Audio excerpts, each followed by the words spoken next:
그러면 오늘 또 두 번째 전범위로 10문제 좀 정리해 보겠습니다. 이 부분들이 상당히 좀 1주차에 비해서는 좀 오늘 양호할 겁니다. 그냥 두 번째 하는 거니까. 그리고 저번 주에 얘기했다시피 이렇게 여기저기 전체 법에서 거점을 잡아주고 이게 기억이 나야 주변의 것들의 내용이 소멸되지 않아요. 근데 거점을 잃어버리면 주변 내용이 소멸되기 때문에 계속 이 부분을 놓치지 않도록 10개를 잡아줘야 됩니다. 80문제 8주 동안 하는 거니까 절대 작은 양이 아니에요, 이게. 그렇죠? 그리고 처음에는 좀 시간이 들어갔는데 하다 보면 점점 짧아져요. 왜냐하면 반복되는 부분들이 생기기 때문에. 그렇죠? 그래서 우리가 두 번째 1일 노트 치렀다고 봅니다. 첫 번째 볼게요. 광역계획권, 광역도시계획에 대한 문제가 나옵니다. 한번 봐요. 광역계획권, 광역도시계획. 요거는 페이지 10페이지에 언급이 되겠죠. 그렇죠? 그림책 10페이지 펴보시면 됩니다. 여러분, 제가 매번 얘기하듯이 광역계획권하고 광역도시계획 문제가 나오면 항상 뭘 봐야 한다고 했냐면 계획권을 정하는 건지 계획을 만드는 건지를 먼저 구분을 하셔야 됩니다. 이걸 구분하지 못하면 이건 풀 수가 없어요, 기본적으로. 그래서 10페이지 왼쪽에 있듯이 뭐하죠? 광역계획권을 정하는 건지 광역도시 계획을 만드는 건지를 봅니다. 첫 번째 볼게요. 광역시에 지정하는 광역계획권은 광역시장이 지정할 수 있다. 그냥 이름이 광역시인 것뿐이라고 내가 했죠. 그렇죠. 따라서 광역계획권은 국장이나 도지사가 정할 수 있는 거예요. 10페이지 왼쪽에 있으니까 잘 확인해 보시고요. 그 다음 두 번째, 국토교통부 장관 도지사는 둘 이상의 관할구역의 전부를 광역계획권을 뭐하죠? 포함하여 광역계획권을 정할 수 있다? 맞죠. 정답은 2번. 왜? 10페이지 왼쪽 위에 보면 광역계획권 지정에 의해 뭐라고 나와요? 둘 이상의 특광, 특시, 특도시군의 전부나 일부를 포함하여 광역계획권 정할 수 있다고 했으니까 전부를 포함한 광역계획권 지정도 가능하겠죠. 알겠습니까? 정답은 2번. 3번입니다. 3번 잘 봐봐요, 여러분. 광역계획권이 같은 도예요. 그러면 관할구역 속해 있을 때 같은 도. 봐봐. 결국은 둘째 줄에 계획권을 정한대요. 계획을 만든대요. 계획을 만든다는 거야. 그러면 10페이지 왼쪽 밑에 보면 도지사가 계획을 만드는 게 아니라 시장 군수가 공동 수립하는 게 맞겠지. 그렇죠? 10페이지 왼쪽에 보면 같은 도일 때 광역계획권을 정하는 거는 도지사가 계획권을 정하지만 왼쪽 밑에 계획을 만드는 건 시군의 공동 수립이잖아요. 그래서 명심할 것이 뭐다? 계획권을 정하는 거니, 봐봐, 여기처럼 계획을 만드는 거니. 이거 구분 못하면 절대 못 맞춰, 이거. 됐습니까? 그거 명심하시고요. 틀렸죠? 4번입니다.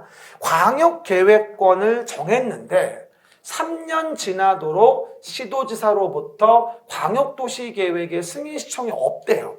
그럼 정 가운데 밑에, 정 가운데 파란 색깔 10페이지에서 3년 지나도록 시도지사로부터 광역도시계획 승인 시청이 없으면 오른쪽 밑에 국장이 수립하는 거지. 무슨 다음날 광역계획권이 무슨 효력을 잃어. 광역도시계획은, 광역계획권은 효력상실 규정이 없어요. 일반 국민 영향이 없는 게이기 때문에.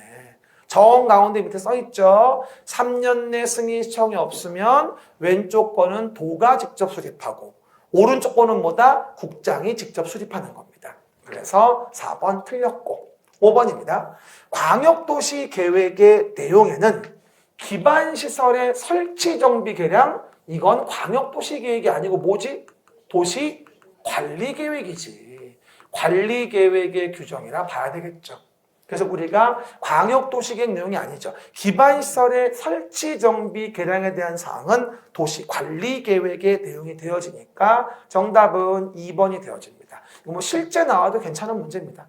광역계획권과 광역도시계획, 그 두 단어를 구분할 줄 알아야 됩니다. 그래야 문제를 맞춥니다. 두 번째 볼게요.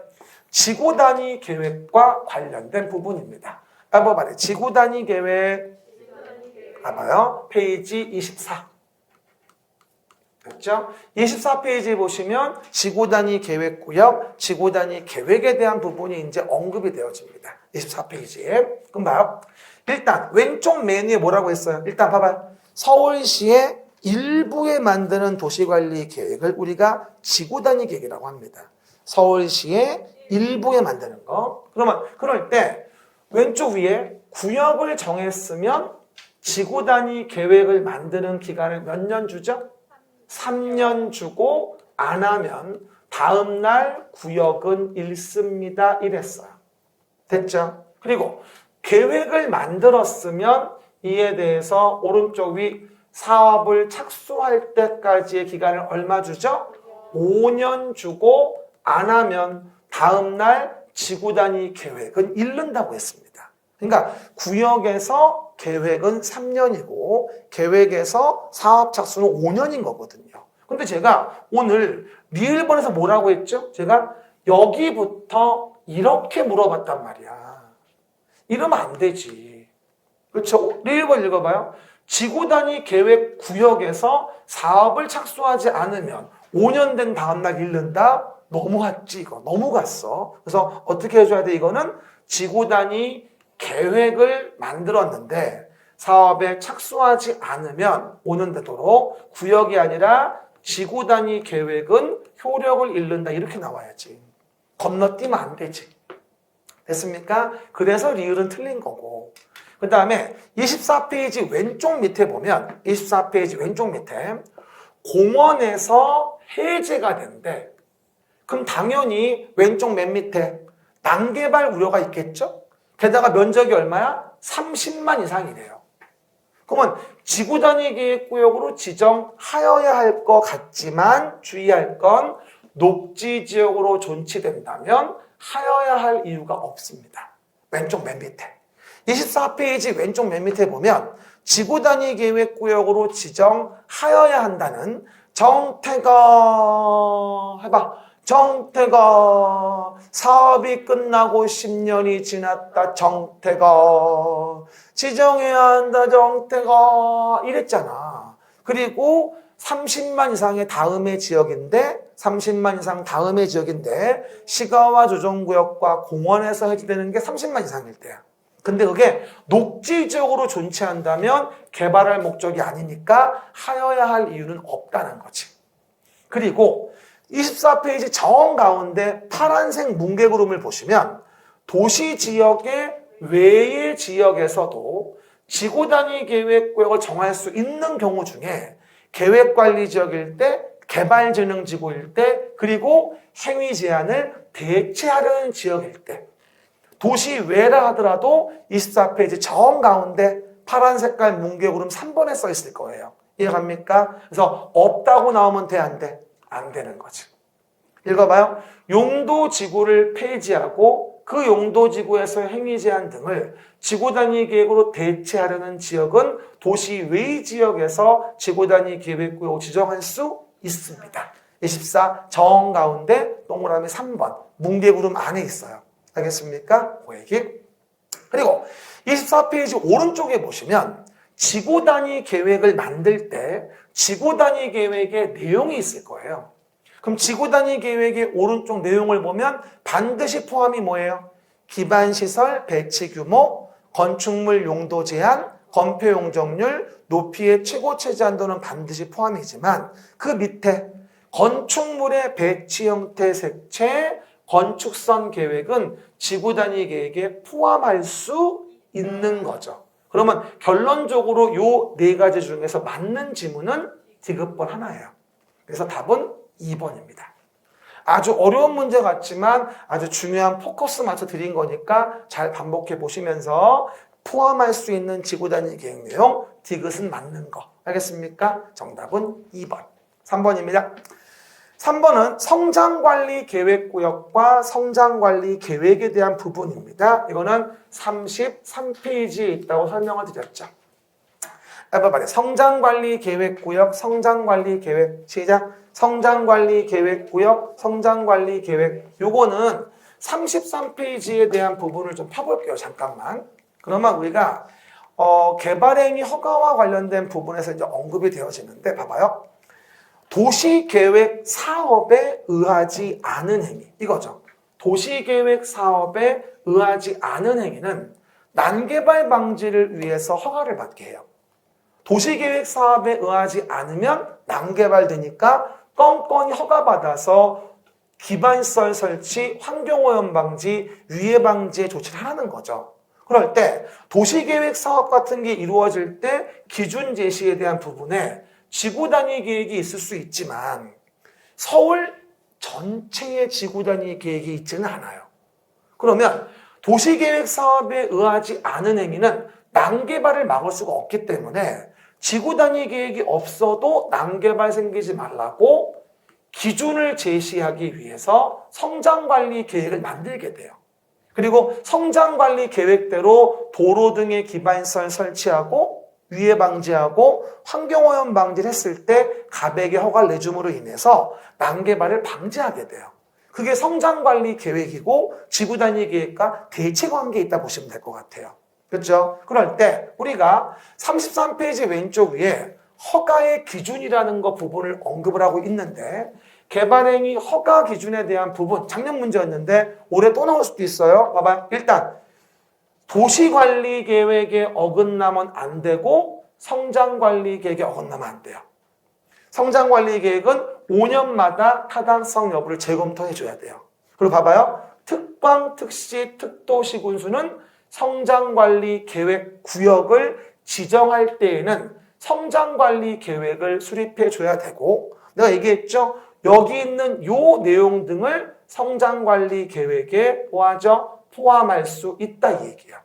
계획은 수립해야 되는데 그 안에가 들어가는 내용은 다음에 거를 포함할 수 있다는 얘기야. 그렇죠? 그럼 뭐라고 나오죠? 기반시설 배치 규모, 건축물 용도 제한, 건폐 용적률, 건축물 배치 형태 색채, 높이, 환경관리계획, 경관계획 등을 성장관리계획에 넣어서 포함해서 수립한다 이런 얘기죠. 그래서 거기 맞춰서 개발행위 할 때 난개발을 막는다는 거고 그리고 여기서 성장관리 계획에 맞게 개발행위 했다면 작년 문제가 이거죠.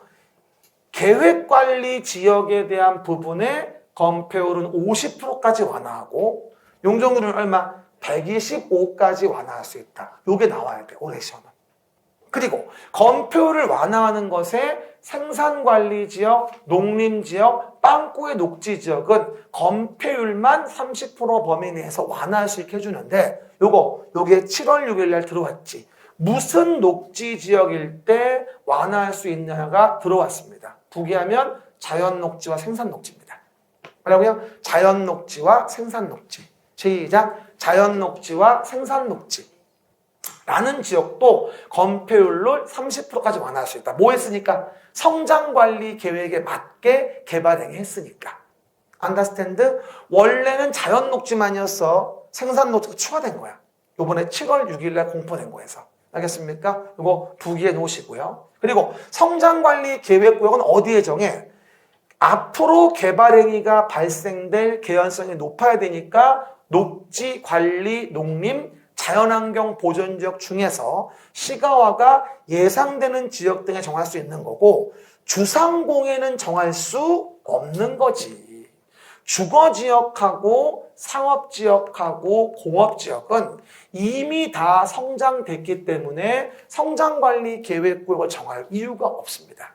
아셨죠? 녹관농자에서. 그리고 이번 모의고사 문제 봐봐. 그 성장관리 계획구역 정할 때 절차는 의협심, 의견청취에 걸쳐 협의심의를 거치는데 그중에 의견청취에서는 지방의회 의견은 60일 이내 지방의회가 의견을 제시해줘야 되고 의협심에서 협의에 대한 부분은 관계행정기관장이 30일 내에 의견을 제시해줘야 됩니다. 이번에 7월달 모의고사에 빵꾸가 2개가 있을 거예요. 60일, 30일 끼워 넣으면 돼요. 나는 이렇게 답을 알려줘요. 그런데도 못 맞춰요. 그렇죠? 제발 좀 맞춰봅시다. 한번 말해 의협심 확인해 보시면 되고요. 됐습니다. 그럼 요거 내용 보시면서 3번 문제 풀 수 있겠죠? 가보십니다. 첫 번째, 틀린 거라고 되어 있습니다. 틀린 거. 성장관리 계획은 성장관리 계획구역에서 난개발을 방지하고 계획적인 개발을 유도하기 위해서 수립하는 계획. 이게 정의 그대로예요. 그죠? 두 번째입니다. 특별시장은 성장관리계획구역을 지정할 때에는 건축물의 배치에 관한 사항 등 필요한 사항을 포함하여, 그러니까 반드시 포함은 아닌 거야. 여러 가지 내용 중에 필요한 거를 포함해서 뭐하죠? 성장관리계획을 수립해야 한다는 얘기지. 알겠습니까? 그 얘기. 그 다음에 내용에서 3번. 성장관리계획이라고 하는 것은 특별시장은 5년마다 뭐하죠? 타당성을 전반적 재검토 정비해줘야 되고, 그 다음에 4번. 특별시장은 성장관리계획구역을 주거, 상업, 공업지역에 대하여 정하는 게 아니죠. 어디? 녹관농자. 앞으로 시가화가 될 수 있는 가능성 높은 동네. 녹관농자에 대해서 성장관리계획구역을 정할 수 있는 거야. 원래는 성장관리계획구역이라는 말을 안 썼어요. 그냥 성장관리 방안이었거든, 그냥. 근데 1월 12일에 바뀐 거라 요번에 100% 30일 또 나올 겁니다. 아마 이 3번 문제처럼 물어보지 않을까 싶어, 내가 봤을 때. 아주 이 문제 좋아. 내가 새로 만든 건데 어쨌건. 그래서 성장관리계획구역 내에서 계획관리지역이면 성장관리계획으로 125% 계획관리니까 조례를 정하는 바에 따라서 용적률을 완화 적용할 수 있고, 계획관리지역이면 용적은 50가지, 계획관리면 아니다. 건폐율은 50가지, 건폐율은 50가지, 용적은 125가지잖아. 근데 건폐율 50가지가 작년 문제였고 아직 안 나온 게 계획관리일 때 용적률을 125까지 인정한다는 부분이 아직 안 나왔어. 알겠습니까? 그거 기억하시고. 답은 4번입니다. 아주 좋아. 잘 기억하시고. 그 다음에 개발법으로 갑시다. 4번 문제는 개발법의 44페이지에 있습니다. 44페이지 개발법 봅니다. 그러면 이 부분은 간단하게 제가 좀만 설명을 해보면 봐요. 그림책의 44페이지 오른쪽 위에 펴보세요. 그림책의 44페이지 오른쪽 위에 봐봐요. 그러면 개발 사업을 수용 사용 방식에서 이루어집니다. 그럼 사업이 이루어지기 전에 종전 토지에 대한 부분을 뭐 하죠? 수용을 하고 이에 대한 부분을 시행하고 만들어진 토지를 공급해요. 수용하여 시행하고 공급하자. 시작. 수용하고 시행하여 공급하자. 이것도 어려웠는데 맞췄어 이제는. 봐봐. 그러면 종전에 있었던 토지 수용은 아무나 하나.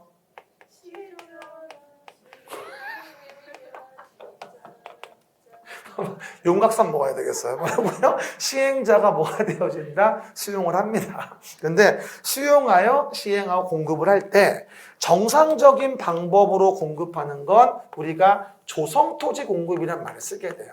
한번 말해. 조성토지 공급 44 오른쪽 위에 있죠? 그리고 정상적인 방법이 아니야. 사업도 안 끝났는데 토지를 공급하는 원형지 공급은 탈법의 우려가 심해요. 그래서 우리가 조성토지 공급은 따로 승인을 안 받지만 원형지 공급은 따로 뭐다 승인을 받아야 되고 3분의 1을 넘지 않게 원형지를 공급하세요. 이렇게 얘기하거든. 얘는 정상, 얘는 비정상. 그렇죠? 그래서 얘는 정상이니까 경쟁 입찰의 방법으로 조성토지를 공급하면 돼요. 44 오른쪽 위에. 하지만 예외적으로 수의계약에 의할 때와 추첨에 의하는 예외가 언급이 된다고 얘기를 했던 거고, 그러면 수의계약은 공공에 의한다거나 토지상환 채권에 의하여 상환을 한다면 수의계약으로 가고, 그리고 주택법에 의한 국민주택 규모 이하 주택용지라든가 뭐하죠? 공공택지 330 이하 단독주택용지 공장용지면 형평성을 위해서 추첨으로 가겠다 이렇게 얘기했던 거예요. 그렇죠? 한 번은 물어볼 수 있는 거니까 내용 등을 정리해 보시면 봐봐요. 그럼 지금 키워드가 뭘까요? 수용사용 방식인데 개발 사업을 조성 토지를 공급한대요. 그러면 수의계약의 방법으로 할 수 있는 걸 고르래요. 옳은 거를. 그렇죠? 첫 번째, 주택법에 의한 국민주택 규모 이하 주택용지면 이건 추첨이에요. 44 오른쪽 위에 있죠? 그리고 환지 계획에 따라 소유자에게 환지를 처분한다? 이건 환지 방식이잖아. 수용 방식이 아니라. 그쵸? 틀렸고. 그 다음에 330제곱미터 이하 단독주택 용지 및 공장 용지 공급은 이것도 추첨이죠. 그럼 결론적으로 토지 상환 채권에 의하여 토지를 상환하는 경우 이것만 수의계약이거든. 그러다 보니 정답은 뭐다? 2번. 리을이 답이에요. 그러니까 문제를 잘 읽어야 돼. 뭘 물어보는 건지. 수용 방식이고 조성 토지 공급을 할 때 얘기하는 거예요. 알겠습니까? 정답은 2번. 이것도 답이 하나네요. 그 다음에 환지 예정지. 시작. 환지 예정지 47페이지 펴보세요. 47페이지. 그럼 정 가운데 환지 예정지에 대한 부분이 보일 겁니다. 47페이지. 여기 좀 봐봐요. 그러면 환지 방식에 의해서 사업을 진행하자 이런 얘기죠. 말이에요. 환지 방식. 그럼 하나 물어볼게요. 환지 방식에 의한 사업은 왜 하는 거죠?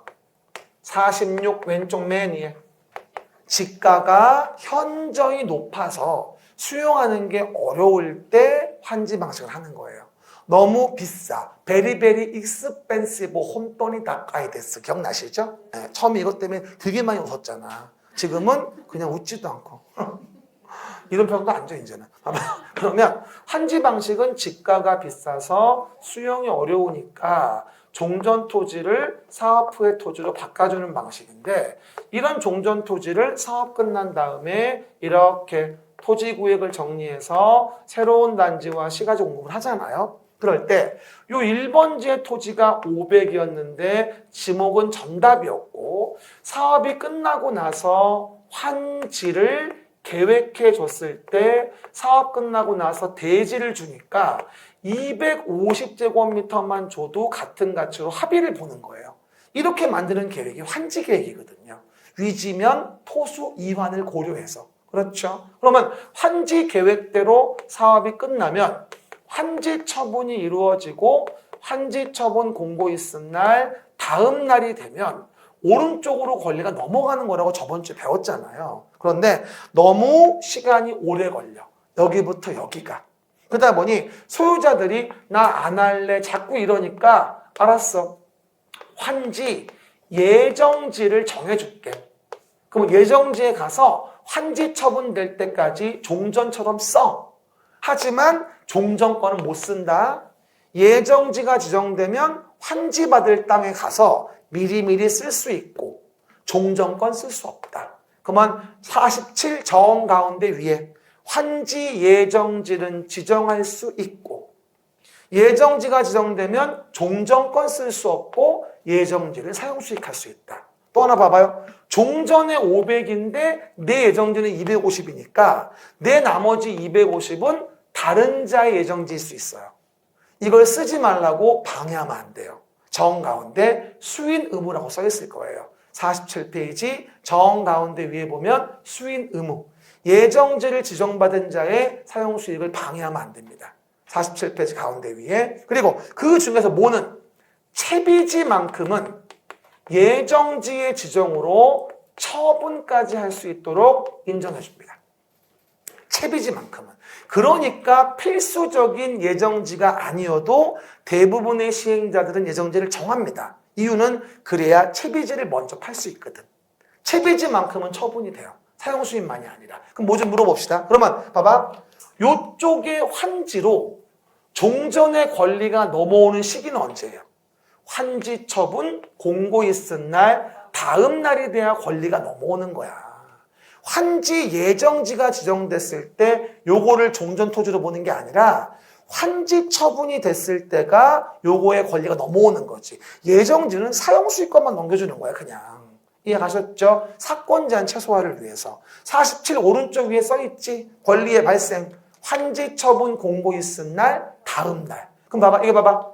환지는 여기 봐. 환지는 환지 처분 공고 있은 날 다음 날. 얘를 종전토지로 본다. 이게 권리가 넘어왔다는 얘기야. 잘 들어봐. 환지는 환지 처분 공고 있은 날 다음 날. 얘를 종전토지로 본다. 이 말이 권리가 넘어왔다는 얘기야. 이해가셨죠? 예정지의 지정으로 권리가 넘어오는 게 아니야. 사용수익만 하게 해주는 것 뿐이지. 알겠습니까? 그거 이해하시고요. 그러면 내용에서 5번 봅시다. 예정지에 관한 설명입니다. 틀린 거. 첫 번째, 시행자는 도시개발 사업의 시행을 위하여 필요하면 도시개발구역의 토지에 대하여 예정지는 지정할 수 있습니다. 의무는 아니에요. 두 번째, 환지 예정지가 지정되면 토지 소유자는 종전의 토지를 사용할 수 없습니다. 종전권 못 쓰고 예정지를 쓸 수 있다는 겁니다. 3번, 종전 토지의 소유자는 예정지로 지정받은 자의 권리 행사를 방해할 수 없습니다. 이게 수인 의무. 47페이지 정 가운데 있는 거. 그리고 시행자는 채비지의 용도로 예정지가 지정됐다면 채비지는 사용 수익만이 아니라 처분도 할 수 있다. 됐죠? 그리고 5번 읽어봐. 환지 계획에서 정하여진 환지는 가로 그 환지 예정지 효력 발생일 다음 날부터 종전 토지로 본다. 환지 예정지 효력 발생일이 아니라 환지 처분 공고일 다음 날부터 종전 토지로 보는 거지. 권리가 넘어가는 시기는 언제니까? 환지 처분 공고 있은 날 다음 날인 거니까. 알겠습니까? 지문들이 다 럭셔리하죠. 좀 처음 보는 지문 같고 다 제가 새로 만든 거야. 그래서 이 의미를 잘 이해해야지 풀 수 있어. 문맥을 알아야지 외우는 게 아니야 이거는. 알았습니까? 그 얘기들. 정답은 5번. 그러면 6번 봅시다. 6번 문제는 정비법인데 이번에 유력한데요. 58페이지 왼쪽 밑에 좀 봐봐요. 58페이지 왼쪽 밑에 좀 봅시다. 그러면 총회 개최에 대한 의결 방법이 나와 있을 거예요. 58페이지 왼쪽 밑에 정비사업조합에 대해서 총회 의결 방법이 나와요. 그럼 봐요. 원래 총회 의결 방법의 원칙은 왼쪽 밑에 뭐라고 나와요? 과반수 출석에 과반수 찬성이에요. 그러니까 원래 총회는 과반수 출석에 과반수 찬성이니까 사실은 4분의 1만 넘으면 되는 거야. 극명하게 얘기를 하면. 과반수 출석을 했고 그 중에 과반수 찬성이니까. 그런데 중요한 내용은 이렇게 할 수가 없지. 중요한 내용은 어떻게 한다? 그냥 조합원의 과반수의 찬성으로. 출석 여부 따지는 게 아니야. 이건 그냥 조합원의 과반수 찬성이야. 다음에 것들은 중요하니까. 뭐가 중요한데? 정관 바꾸는 거, 사업시행계획, 관리처분계획 바꾸는 거. 이런 건 중요하단 말이야. 그런 거는 그냥 조합원 과반수 찬성이야. 출석 여부 안 따지고. 그렇죠? 근데 문제는 봐봐. 정관을 바꾸는 거 중에서도 더 중요한 게 있어. 정관 내용 중에서. 그럼 왼쪽 맨 밑에 정관 바꾸는 것 중 더 중요한 정관의 내용은 3분의 2 이상의 찬성으로 시군 등의 인가를 받게 돼 있어. 총회해가지고. 그렇죠? 그럼 뭐가 정관 변경의 3분의 2야? 조합원 자격, 조합원 제명 탈퇴 교체, 정비구역 위치 면적, 시공자 설계자 선정, 비용 회계 부담. 이런 것들은 워낙 중요한 거라 아무리 정관 변경이어도 과반수로 안 되고 3분의 2 이상을 받아야 돼. 그러니까 시행 방법 4번은 3분의 2인 건 아니지. 그냥 단순한 과반수겠지. 봐봐 여러분. 총회 의결 방법은 뭐다? 과반수 출석, 과반수 찬성. 하지만 중요한 거는 조합원 과반수 찬성. 이해가셨죠? 출석 여부 관계없이. 대표적인 게 정관의 변경이야. 근데 정관 변경은 그 내용 중에 더 중요한 사항 등이 있다면 3분의 2 이상 찬성을 받아와서 시군 등 인가를 받아야 돼. 이해가셨죠? 그게 이거야. 그리고 중개사에 한 번 나왔고 작년 평가사 문제였어. 그래서 요번에 한 번 더 물어볼 수 있으니까 3분의 2 이상 찬성으로 정관 변경 의결하는 거 한 번 더 이해해 봅시다. 58페이지 왼쪽 밑에. 사실은 굉장히 어려운 것 같지만 알면 별것도 아니야 사실. 그렇죠? 다 했어요 이제. 7번입니다. 그러면 건축법 70페이지 펴봅시다. 건축법 70페이지 봅니다. 용도 변경 관련된 부분입니다. 그럼 우리가 건축법에 대한 내용들 70페이지 관련된 거 잠깐만 봐봅시다. 건축법에 대한 부분에 대해서 우리가 매번 얘기하다시피 용도 변경과 관련된 부분에 대해서는 요즘에 거의 매년 문제가 나오기 때문에 용도 변경은 꼭 좀 이해 좀 하셔야 됩니다. 자산 전문 영역은 주구 용도 변경 시작. 오늘따라 왠지 더 우울해 들리네. 우울하게 들려. 봐봐요. 오늘은 왠지 배가 고프다. 봐봐요. 얘기들 자동차 관련 썰군, 산업 등 썰군, 전기통신, 문화집회, 영업, 교육복지, 근린생활, 주거업무 그 밖의 썰군, 자산 전문 영격은 주고, 용도 변경 시작. 자산 전문 영격은 주고라고 해서 용도 변경인데 올라가면 허가, 내려오면 신고라고 얘기했고, 동일한 썰군 안에서의 변경이면 대장기재 변경 이랬지. 요 내용이 어디 써 있지? 왼쪽 밑에. 상위 썰군으로의 변경이면 허가, 하위 썰군 변경이면 신고, 동일한 썰군 안에서 변경이면 대장 변경. 봐봐. 그런데 왼쪽 맨 밑에 복수 용도를 인정할 수 있다는 말이 보여요. 봐봐. 복수 용도 인정. 그러면 같은 시설군 내에서 허용할 수 있는 거야. 하지만 판매 시설과 위락 시설처럼 판매는 영업이고 위락은 문화 집회잖아. 이렇게 다른 시설군 안에 있는 시설을 복수 용도를 허용하려면 심의를 거쳐서 할 수 있어. 위험할 수 있으니까. 그렇지. 그럼 봐봐. 예를 들어서 여기 봐요. 지금 나온 바와 같이 문화 및 집회시설하고 종교시설, 위락, 관광휴게 이건 서로 바꾼다면 대장기재 변경하면 되겠고, 그리고 이런 것들의 복수 용도를 허용한다면 동일한 시설군 내에 있으니까 심의까지는 필요 없다는 얘기죠. 다른 시설군에 있을 때가 복수 용도 허용할 때 심의를 요하는 거니까. 그렇죠? 요거 이해했다면 문제 충분히 풀 수 있습니다. 틀린 거 봅시다. 일단 묘지 관련 썰과 장례 썰은 70페이지 왼쪽 위에 있듯이 산업 등 설군에 속합니다. 맨날 우울한 얘기지만 공장 같은 산업 등 썰군에는 사건 사망 사고가 꽤 많아요, 사실은요. 그래서 묘지 관련 썰과 장례 썰까지도 산업 등 썰군으로 보는 거고, 봐봐요. 그러면 해당 내용에서 창고 시설이면 산업 등 썰군이고, 이게 교육연구 시설이면 교육복지로 가는 거잖아. 내려가지. 그러면 신고. 됐죠? 그 다음에 세 번째, 종교시설은 문화 및 집회시설이고 관광휴게시설도 문화 및 집회시설입니다. 그러면 동일한 썰군 안에 있으니까 대장기재 사항의 변경만 시청하면 됩니다. 됐죠? 그리고 4번, 잘 봐봐. 문화집회시설도 문화집회시설군, 위락시설도 문화집회시설군. 그러면 여기선 복수 용도를 허용할 땐 동일한 시설군 안에 있는 거니까 굳이 심의까지 할 필요는 없는 겁니다. 그래서 4번도 맞는 거예요. 동일한 시설군 안에 있으니까.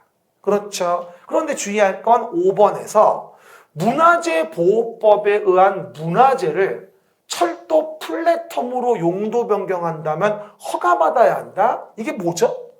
70페이지 오른쪽 맨 위에 보면 건축법을 적용하지 않는 규정이에요. 문화재 관련된 거 철도 플랫폼은 건축법의 규제를 받는 건물이 아닙니다. 그러므로 용도 변경 허가를 받을 이유가 당연히 없죠. 문화재 보호법이나 철도 관련된 법에 규정된 대로 할 텐데 이게 말이야 막걸리야 무슨 문화재를 철도 플랫폼으로 받고 이게 말이 돼요 이게?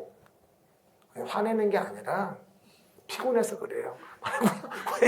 확인해 보시고요. 굉장히 이거 하이 클래스 문제야. 아주 퀄리티가 하이 퀄리티예요. 여러분, 그래서 뭐가 되죠? 5번에 대한 부분은 이 법의 적용사항이 아니라서 허가받는 건 말도 안 됩니다. 아주 좋아요. 답은 5번. 80번 다 했습니다. 그러면 83페이지 펴보세요. 국민주택의 정의가 나올 겁니다. everybody, 국민주택 다 했어요 이제. 그러면 주택법에 나오는 국민주택과 민영주택입니다. 83페이지 왼쪽 중간에 있는데 이 주택법의 국민주택 규정은 안 나온 적이 거의 없습니다. 거의 매년 나오는 거라 명확하게 제가 좀 아시라고 지문을 내봤는데 83페이지 왼쪽에 파란 색깔이 보일 거예요. 그러면 국민주택이냐 아니면 민영주택이냐 라고 하는 것의 구분은 그 자금에 대한 공적 자금의 투입이 됐냐 자금에 의한 분류입니다. 그리고 공적 자금이 투입이 됐으니까 국민주택 규모로 규모도 규제를 합니다. 공적 자금이 투입이 됐으니까.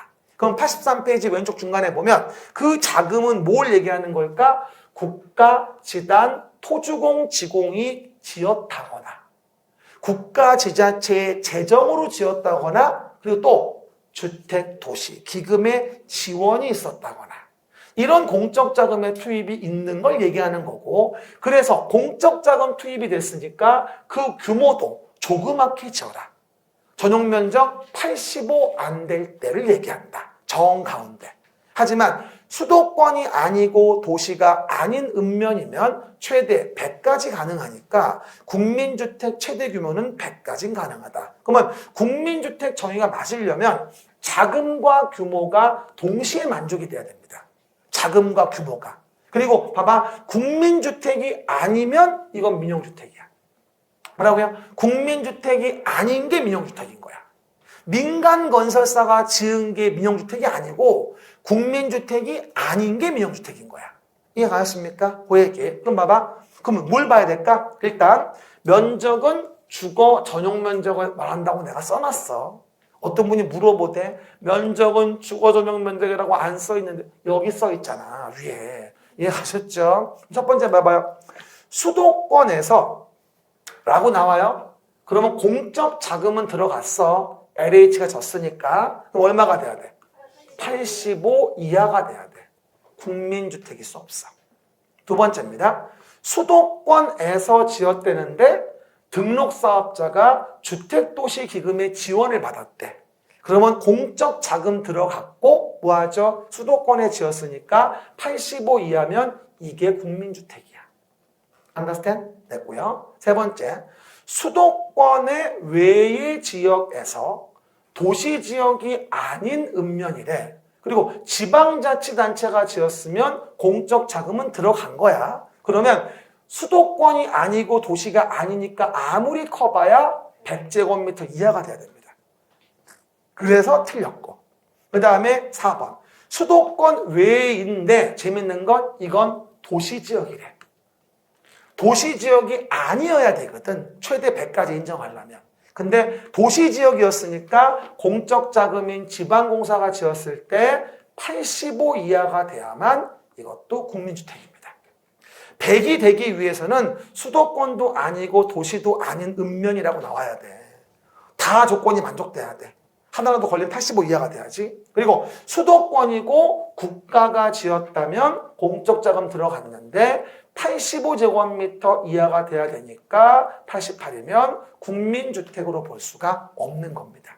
우리 그래가지고 수도권에 지은 국민주택의 등기부터 보면 84.99999, 84.78999 이러고 나오는 거야. 다 지키는 거야 그거. 이해 가셨죠? 규제받으니까. 그렇죠? 그 얘기들 확인해 보시면 국민주택 아주 중요하니까 꼭 잘 보시고 확인합니다. 토지임대부 분양주택을 봅시다.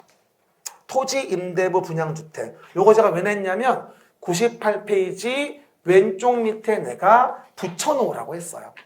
98페이지 왼쪽 밑에 제가 프린트 붙여놓으라고 했는데 반도 안 붙였더라고요. 그렇죠. 근데 요게 이제 자료가 어딨냐고 물어보는 분이 있는데 제가 제 메가랜드 교수 홈페이지 공지사항에다가 두 번째 남방에 넣어놨어요. 거기 클릭하시면 나오니까 필요하시면 다운받으면 돼요. 근데 오늘 문제로 정리하면 돼요. 그냥 사실. 이거 왜 냈냐면 요번에 7월 달에 모의고사에 냈길래 낸 거야 이거. 그래서 잘 봐봐. 토지 임대부 봐봐. 분양주택이란 말이 뭐냐면 봐봐요. 이 말이 뭐냐면 토지는 그냥 시행자가 가지고 있는 거야. LH 등. 그리고 뭐가 되죠? 그 위에다가 주택이라는 걸 지으면 요 주택만 분양하는 거지. 그리고 뭐가 되어진다? 토지는 뭐 한 걸로 보는 거야? 임대한 걸로 봐버리는 거야. 이걸 토지 임대부 분양주택이라고 합니다. 이해 가셨죠? 그럼 아무래도 토지값이 들어가지 않으니까 집값이 싸겠지. 하지만 어떤 걱정이 되죠? 토지가 안정적으로 쓸 수 있어야 되겠지. 그래서 토지 임대부 분양주택은 토지를 안정적으로 쓸 수 있도록 규정을 만든 게 핵심인 거야. 그렇죠? 그 얘기들. 한번 봐봐. 1번입니다. 토지임대부 분양주택의 토지에 대한 임대차 기간은 40년이에요.